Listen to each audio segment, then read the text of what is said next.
Good morning and welcome to this Wednesday, February 3rd, 2021 edition of Trading Places Live at earningsbeats.com.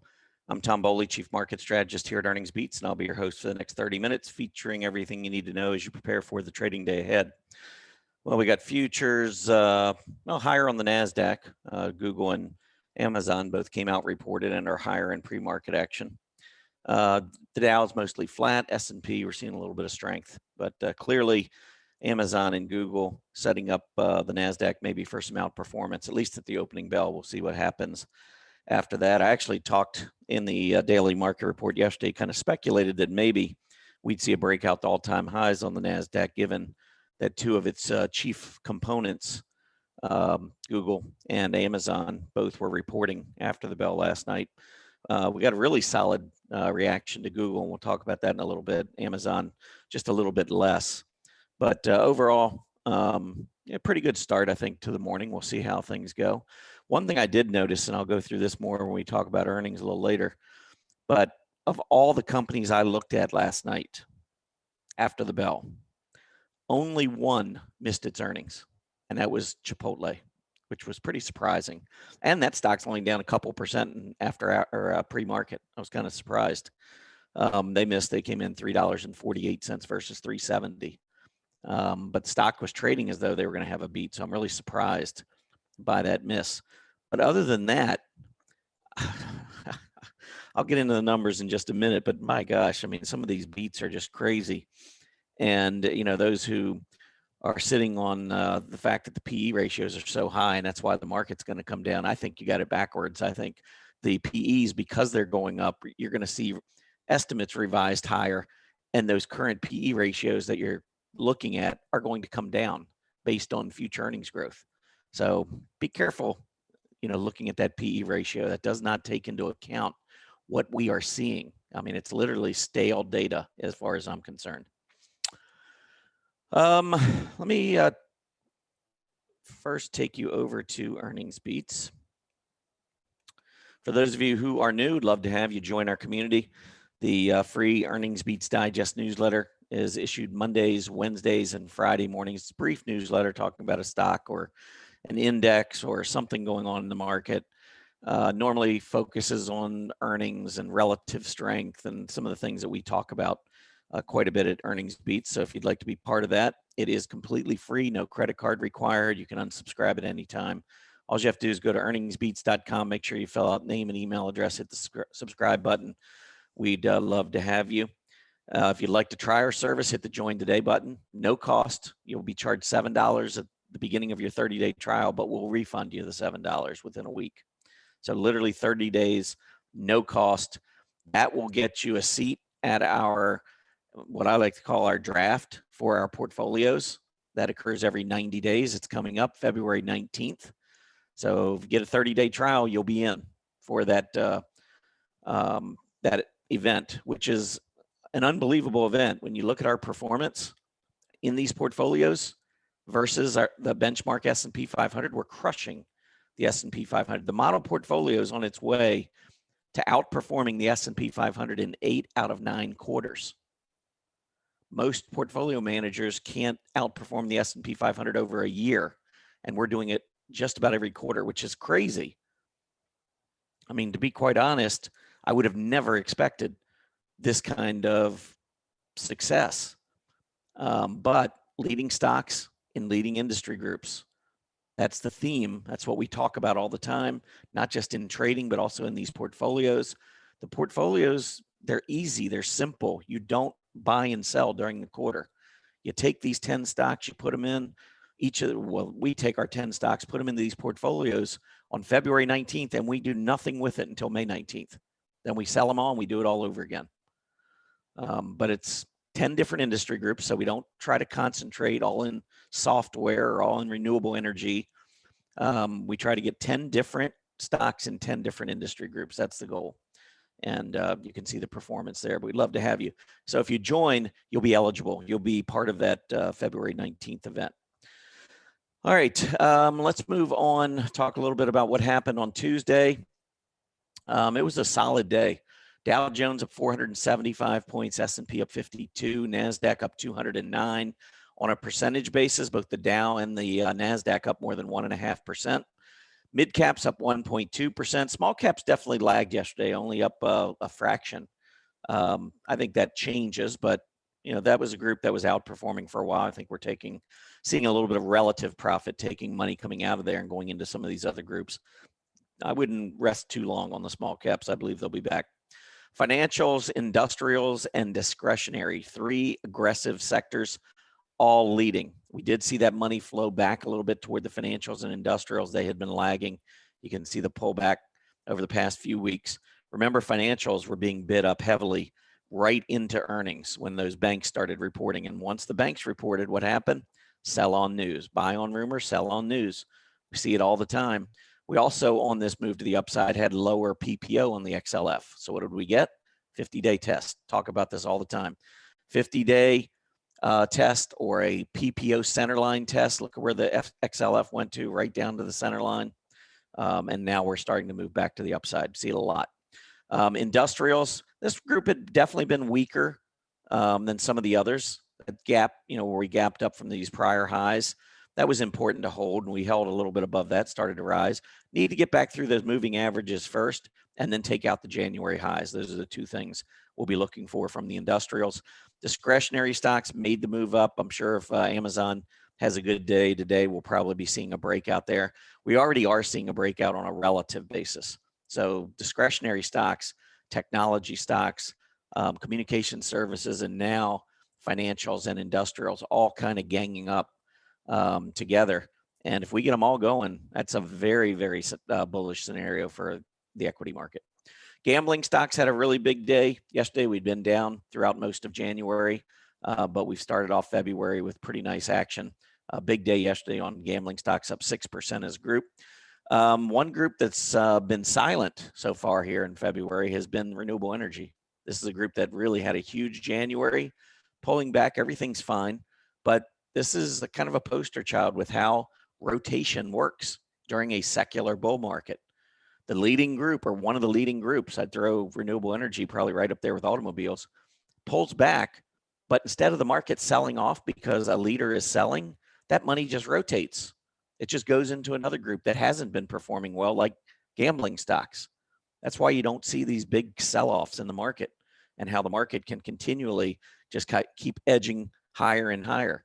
Not every stock's going higher. Renewable energy didn't go higher the last 2 days, but we get that money rotating into other areas that are now participating in the bull market. It's what you want to see. You want to see wide participation. You want to see everything moving higher. The real key and what we're going to be looking for at earnings beats is which groups are leading, because that's where we want to be. If your goal is just to go higher, you just want your portfolio to go up, you should have no problems in this market. Just pick whatever you want. For the most part, it'll probably go up. Do you want to beat the S&P 500 though? If that's the case, you need to be following rotation. You need to see what's leading. All right. Let's talk a little bit about the bond market, the 10-year Treasury yield. This morning, we did have the January ADP employment report come out. It was much better than expected. If you recall, December, we had that miss, and we had the negative jobs number. December, we were at minus 123,000. Well, that got revised higher so that miss, or that loss, was only 78,000, not 123. So we got positive news on that revision, but we also had news for January that was much better than expected. The market was looking for 50,000 jobs. We came in at 174,000. So jobs picture a little bit better than expected, and not quite as bleak as it was in December, or as we thought it was in December. We'll see whether these results carry over to the non-farm payrolls on Friday. That's the one that's more closely watched. Later today, we'll have January PMI composite due out. December was 55.3. We're looking for 58. January ISM services, December was 57.2. We're looking for a little drop there to 56.8. So those are the economic reports of significance for today. As far as the 10-year Treasury yield goes, let me get a quick update, make sure I got the latest here. We are trending higher again. We're at 1.12%, up another 2 basis points today after tacking on 3 basis points yesterday. This kind of move back to the upside favors financials, maybe industrials. We saw that yesterday. Might see that continue today. I would expect financials to do well, especially banks, maybe life insurance companies. Those types of companies tend to do well when the 10-year Treasury yield is moving higher. All right, moving on. Let's go into talking technically. So I talked about Amazon and Google coming out. I'm going to start, before I even get into specifics, I want to start with this big picture. And I do this quite often. If you're a member of Earnings Beats or you've been coming to see some of the events that we've had and so forth, you know this is a big picture chart that I focus on a lot. Because honestly, this is kind of telling me where we're going. I don't know exactly how we get there, but this chart is telling me we're going higher. So whether we go higher day after day after day, or whether we have pullbacks with big reversals to the upside and another big, I don't know. I just know based on this chart, I believe we're going higher. It shows you the long periods of going nowhere, which is a secular bear market. We saw this back in the 30s and 40s. We saw it again late 60s through the early 80s. We saw it again 2000 to 2013. Sideways action, going nowhere for 13 years. Think about it. Do you think the economy didn't go up at all for 13 years? Go back and look at GDP. I mean, we only had GDP down during those recessions. Otherwise, we went higher, but the economy had to catch up with the stock market, because look at what the stock market did throughout the 80s and 90s. We went too far. And so when you go too far for 20 years, you get to a period of, as Greenspan would have said, irrational exuberance. You know, the market, look at the last 5 years, that bull market was just straight up. Market was thinking it was Goldilocks. Everything's perfect. And the next 13 years told us, okay, that was a little crazy. We need a pause. And that's what happened. We broke out of that in 2013. And I believe we're now in a secular bull market, similar to the 80s and 90s, similar to the 50s and 60s. 20 years. That's what they generally last, 2 decades. We broke out in 2013. That would take us to 2033. You know, you might say, well, no, wouldn't it start here in 2009? Because that's when this all began. Well, I didn't go back here to 1975. I didn't go back here to 42 or even all the way back to 32. I mean, I did it when we got a major breakout above double top. So that's kind of what we look for. So after we make the breakout, there was roughly 2 decades. Now, can I guarantee that that's how things are going to play out? Of course not. But it kind of makes sense to me that the economy did much better over a 13-year period than the stock market would have you believe. And so now we're getting that money rotating back into the stock market, and it goes through a cycle. I believe we're still fairly early in this cycle. And if you don't believe me, how do you think we recovered off of the trade war so fast? What about the pandemic? I wrote about this back in mid-March, that we're in a secular bull market.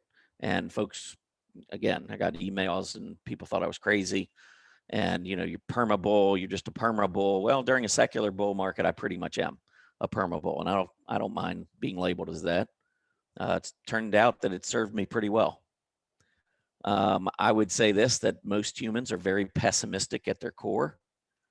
You know, generally you want to see the worst in things. I mean, there's a reason why we focus on the news at night, showing us the train wrecks and the car crashes and this and that, the virus. And, you know, we don't have shows where we all watch the Boy Scouts, you know, and Girl Scouts doing their thing, you know, to help. You know, those aren't the things that drive us. It's the pessimism side. It's the things that, you know, we just never want to believe the good. But if you want to do well in the stock market for the next decade, I'd suggest you believe in the good, because I think we're going a lot higher. Let me give you some numbers. This might, you might think I'm crazy. Maybe I am a little bit. Looking at these last couple secular bull markets, 11.28% was the average return for 20 years. During this secular bull market, the average return was 15.41% for 20 years. Currently, since 2013, our average return, and I did this a couple months ago, so maybe the average return's changed a little bit, I don't know, but it was 13.33%. if, I've thrown some crazy things out there, and again, folks think I'm crazy, I'm nuts, and maybe I am.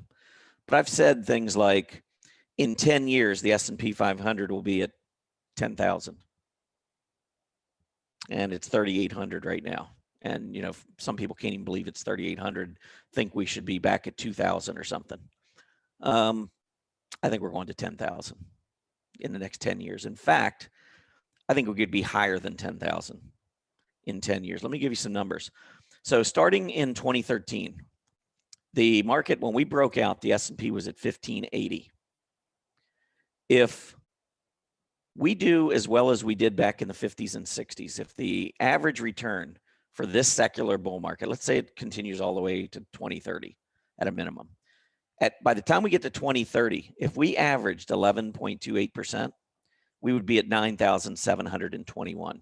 By April 10th, 2030, we'd be at 97.21. That's using the lowest percentage of these three secular bull markets. If we use the current, if we just stay at the pace we're on right now, by April 10th of 2030, we'll be at 13,300 on the S&P 500. And if we happen to follow and really strengthen, and I'm not saying we're going to do this, that was crazy bull market, especially those last 5 years. But if somehow we were to get 15.41% by April 10th, 2030, we'd be at 18,063 on the S&P 500. We're at 3,800 right now. Think about, forget about the high one, 18,000. Think about just the pace we're on right now.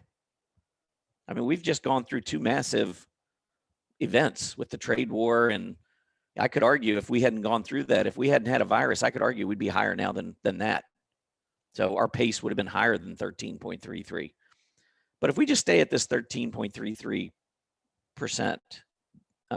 rate, and we get to 2030 and we're at 13,000 versus 3,000, imagine what that does to your retirement account, Ramad. And if we continue at earnings beats to beat the S&P 500 the way we are, I mean, I'm not even going to try to project that, but that would be crazy financially where you could be. Now, everybody's got to make their own call. We can't make a call for you. I can only point out what I'm seeing, show you the charts, and then, everyone has to decide for themselves. But I look at this and I'm pretty excited by it. I still believe, and you can't convince me that we can't get there with interest rates as low as they are right now. I mean, 10-year treasury yield, a little over 1%. Mortgages, very affordable, and all of it. Now the government came out, I think earlier this week. It's a miracle. Last week we couldn't get out of this whole Reddit mania. GameStop and the trading of GameStop is going to take down the stock market. Give me a break. We had a small number of stocks that were heavily influenced by a large group of traders and a lot of money going into them. That's no different than any other day in other stocks. I mean, you get funds, institutions putting billions of dollars in the market every day. Do you think that Reddit has an impact, but the others don't? I mean, it's kind of crazy to me. But talking about the Reddit traders, what's wrong with that? And I could get on another tangent here, but seriously, I mean, you've got a bunch of individual traders who are all buying stocks, and then they come out with restrictions at brokers that you can only buy one share of GameStop. Why does Bill Ackerman get the short billions, or well, probably many, many millions of a company stock? I've never heard a restriction where they say, Bill, you can only short one share a day. Why is it different now? Why is it different on the retail side?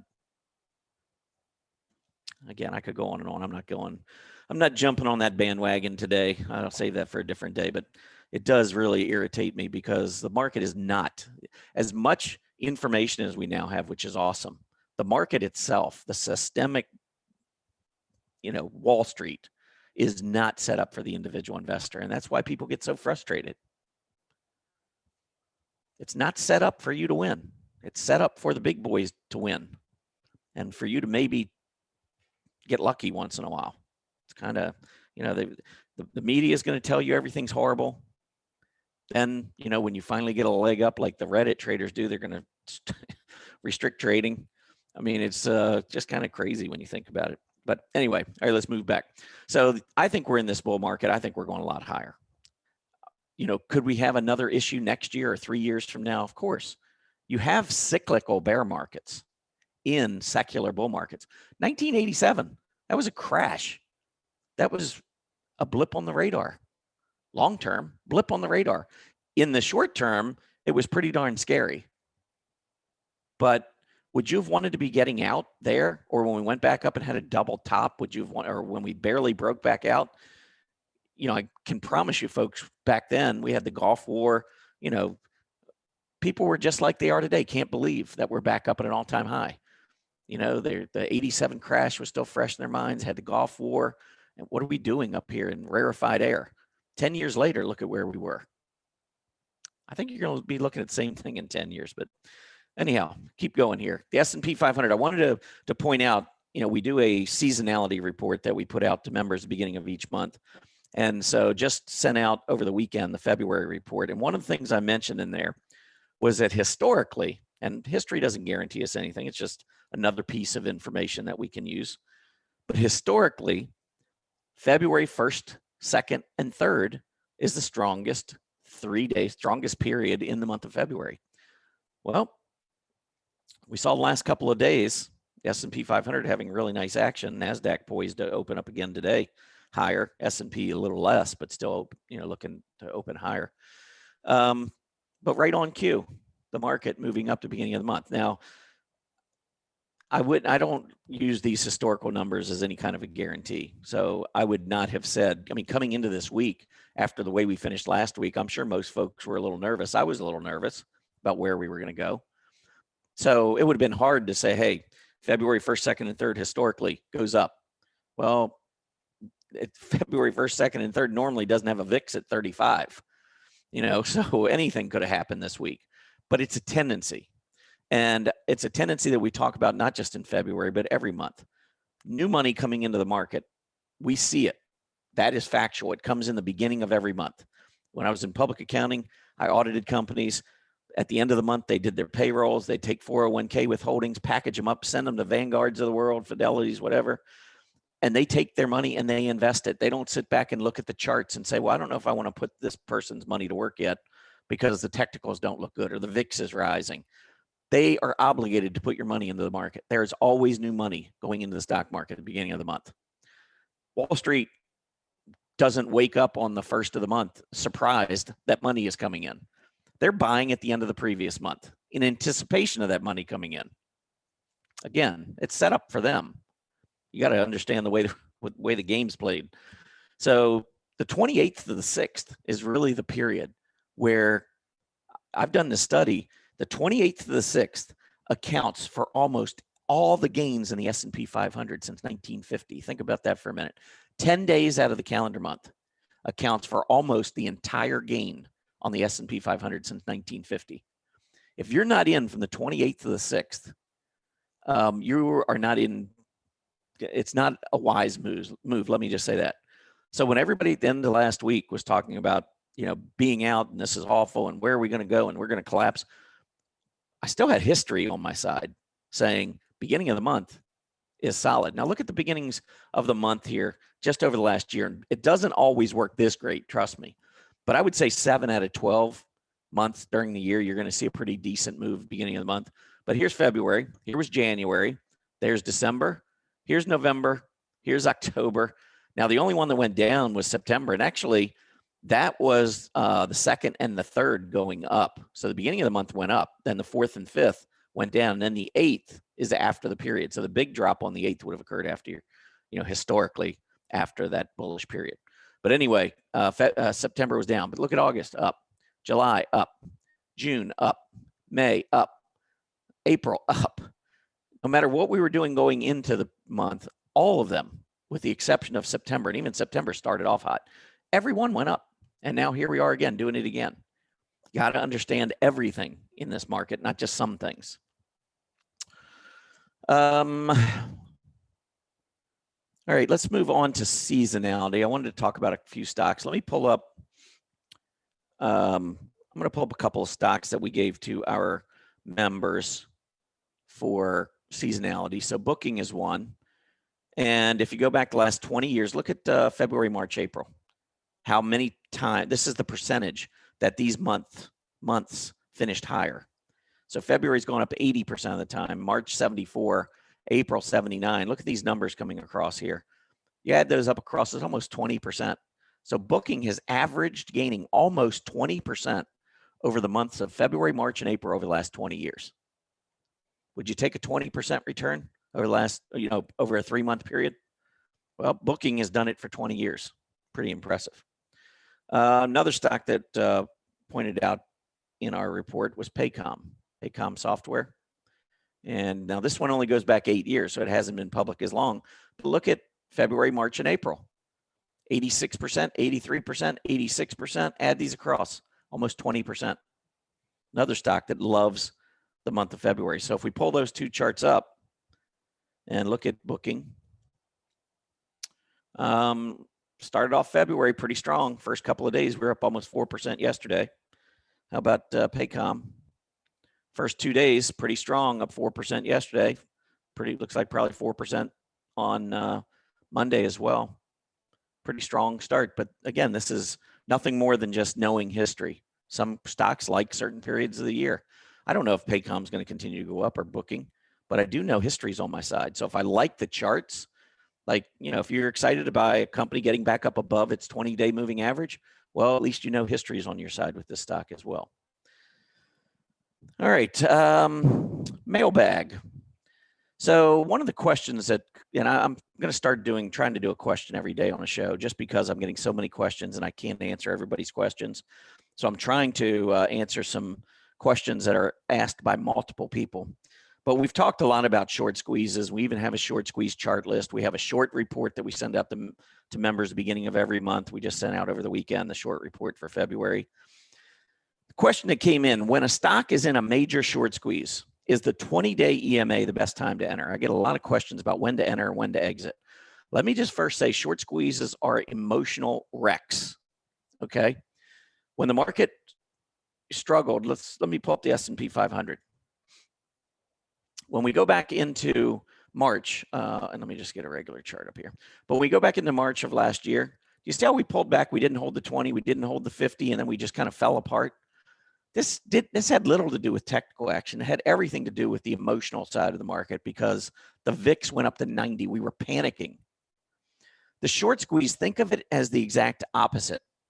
Instead of people owning stocks and panicking to get out of them, now you've got folks who have sold stocks that are panicking to get in them. When you short, you're selling borrowed shares. I mean, personally, I don't even like the concept of shorting. I mean, I can't sell my next door neighbor's house, and hope that their value goes down. But that's what we allow in the stock market. We allow people to borrow someone else's shares and sell them in hopes that that person loses money and that they're going to profit from it. Now, there's buyers and sellers in the market. I get that. I'm just not a huge fan of the whole concept of shorting. But when you do short, and there's a lot of you out there that short the same stock to the extent that you've borrowed not only the total number of shares that are out there, but you've borrowed more than it's available, which is irresponsible. I don't even understand why that this would be allowed. But that's what happened with GME. So if we pull up GME, I mean, I wrote in September, right here, September 2nd, I wrote GME was potentially the mother of all short squeezes.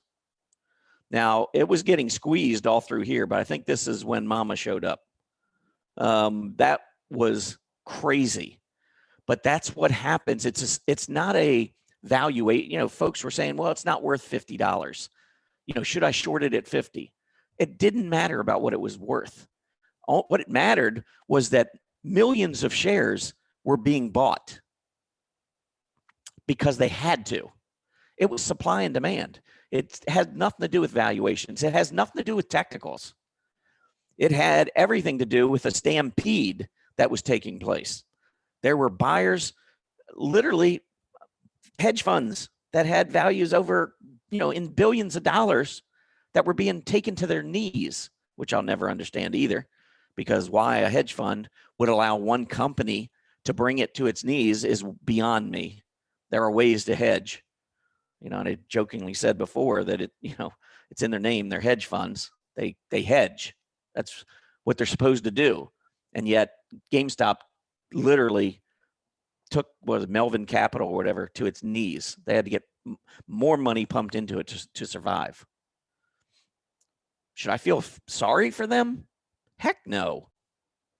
Who feels sorry for us when we've got a stock in Ackerman or all these other shorts are shorting these stocks into oblivion, and we lose money on the way down? Who's feeling bad for us? Who's funding? Who's bailing us out? Nobody. So, but you look at a stock like GameStop. Do I buy at the 20-day moving average? It went right through the 20-day. If you want to take a shot there, fine.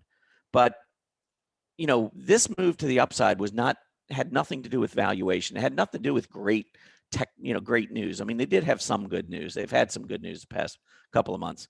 Not to the extent where it should have gone from $5 to $500, though. I mean, that was just crazy. Again, it was supply and demand. So I don't look at your standard technical entry points as buy points during a short squeeze. Normally what you want to do is be in on the short squeeze and decide how much is enough. How greedy do you want to be?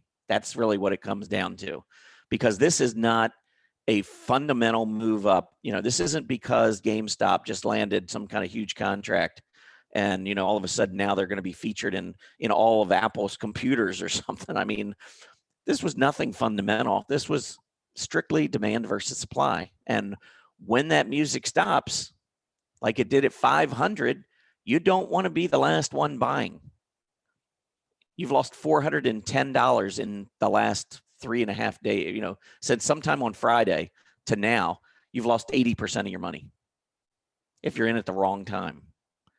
And when we got up to 150, I had a member write to me, and that day we went to 150 and closed at 75.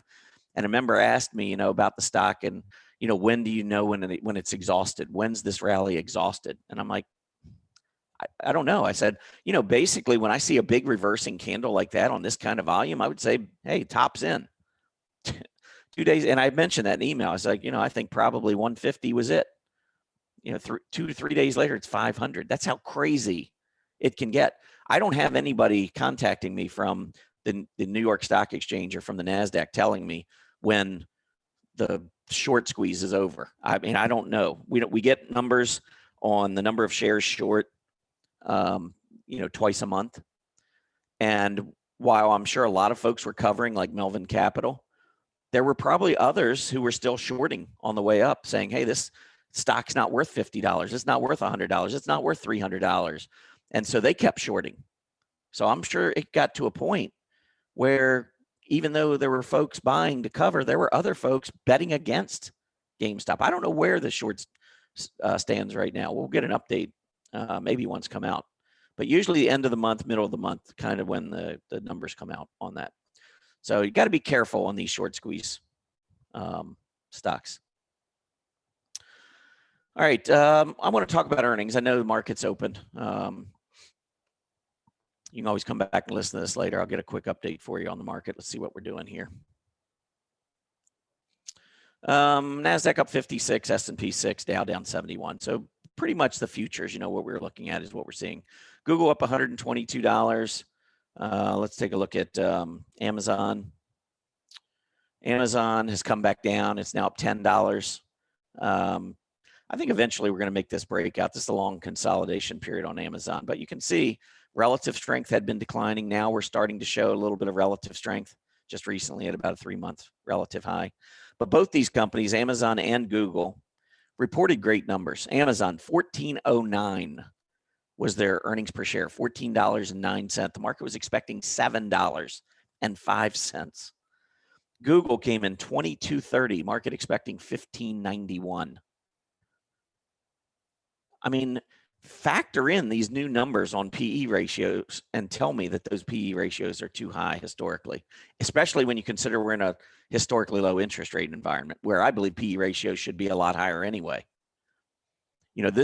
Everybody, when I see folks talking about the PE ratios, they'll look at the top back in 1999 or 2000 and compare PE ratios and say, we're higher than we were back then. We're going to collapse because that's what happened in 1999. Okay, first of all, in 1999, many companies didn't even have profits. We had the dot-com bubble. I mean, to compare what we're in right now to what we were in back then is ridiculous. The PE ratios are going, the numbers, the PEs themselves, the earnings side of it, the E of the PE is going higher.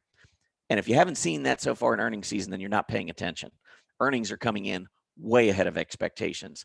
Well, every day, almost every company. The prices don't reflect the earnings, the future potential of earnings based on these earnings beats. And the PE ratios are not even taking into account these beats and the raised forecasts. So you're not even looking at good data when you look at PE ratios. Be careful trying to talk yourself out of the secular bull market by looking at PE ratios or by looking at Reddit traders. Come on, this market's a lot bigger than that. All right. As far as some other earnings go, and I'll do this as the 3 you must see. Let's take a look first at Chipotle, because Chipotle, as I mentioned, came in at $3.48. They were expecting $3.70. So let's see what the market's, how they're punishing Chipotle. Yeah, really punishing them, down 1/3 of 1%, down $5. Here's your relative strength, CMG versus restaurants. So even leaders, I'm not going to say all leaders, because if you miss, I wouldn't want to be holding the stock. I think it's pretty fortunate if you're holding Chipotle and they missed and you're still doing okay. I think that's very fortunate. It's not normally the way the market works. But I think what the stock market is saying is that Chipotle, when we open up, Chipotle is doing well even without their restaurants being open, fully open. And I don't know if you all have Chipotles in your area. We do. When I go into Chipotle, I don't have a long line to get, to order my food, but the stacks of to-go orders are crazy in the stores around us. They're doing just fine, but they're doing it as takeout instead of dining in. Well, a lot of people do that with fast food anyway. That's why they have drive-through lines. A lot of people don't go in even when there is no pandemic. So Chipotle's managed to do well without in-store dining. I can only imagine, what they're going to do. And their earnings as they grow with low interest rate environment, that's why they're being bid up. That's why we're not seeing any kind of big selling, at least not yet on Chipotle. And I would say even if it did have big selling, let's say it gets back down to recent lows. I mean, we were just down 1,300, a little over 1,300 beginning of January, a month ago. Pulling back there wouldn't be horrible. Probably be buyers galore if Chipotle were to get back down to that level. All right, 2 more stocks. Trying to find one that looks pretty good. How about POWI? This is Power Integrations. The stock, if you look, very strong relative to its semiconductor peers. I mean, that's a huge move. And on a relative basis, we're up at a 52-week relative high, taking out that March high that we had. And price action had been great. Now we pulled back. We're holding. Started to move back up into earnings. Now the earnings come out. 60 cents versus 44 cents. Easy beat. The stock actually gapped down a little bit and is down 4%. Now, when I look at a stock like this, and I didn't look to see if they beat revenues or if they raised guidance, but if they beat revenues, I don't even care about the guidance. I'd rather, if they did lower, I'd rather have a company, I say this all the time, I'd rather have a company beat current estimates and lower future guidance than to miss current estimates and raise future guidance. And the reason being, if you just missed your estimates and you're raising guidance, if you're telling me, well, I was way off on what I told you last quarter, but next quarter is going to be great. Am I going to really trust that after you just told me what we were going to do in the last quarter and couldn't do it? I would rather have a company that says, hey, we just beat our estimates for last quarter. Next quarter, we want to be a little cautious. I'm not quite sure, because you've got a tendency now beating those estimates. So if I get a company that beats top and bottom line and then pulls back because of guidance, a lot of times I look for opportunities to get in, especially if they keep their relative strength. Now, this one went up a lot. I would want to make sure I hold, right in this area.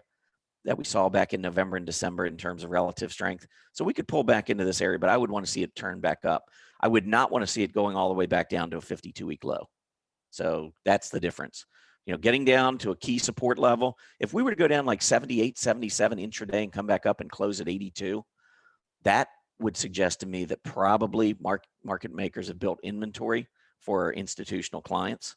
And that is when I would want to be in, something like that. The last one I'll bring up is a company that I had mentioned on Monday in the Earnings Beats Digest, which was Checkpoint Software. This is software in cybersecurity. And I really wanted to see how this company did. This is one of the laggards in the space. Do you see how it's been downtrending versus its peers for quite a while? But it had gone up recently with pretty good volume. And so if we could have gotten a breakout in a badly performing stock, I would have felt better about the group. Well, we gapped down with earnings, which, by the way, beat 217 versus 211. But this is not a stock in favor. This right here would tell me not to be in this stock going into earnings. Wall Street doesn't like the stock. They're the ones that have been checked with management and so forth. So you got to be careful. But this one breaking down. Now, if we get a big reversal on the stock and we can hold 125, I don't know that I would jump in this one because it has been a laggard, but that's the kind of move that I would look for in stocks that I like, where they're getting trounced intraday and they come back later in the day. Many times that's putting in a pretty key bottom. So this one, though, didn't give me what I was looking for. I wanted to see more good news coming out of cybersecurity. We did not get it from this stock. Anyway, ran way over today. I do apologize for that, but obviously there are things going on in the market I want to make sure that we check out. NASDAQ, you can see right now 56, S&P still 8, Dow's recovered a little bit, down 38. We'll see what happens through the balance of the day. Everybody have a great day. Be back tomorrow over at Stock Charts TV for a recorded version of Trading Places Live. Have a great day, everybody. Happy trading.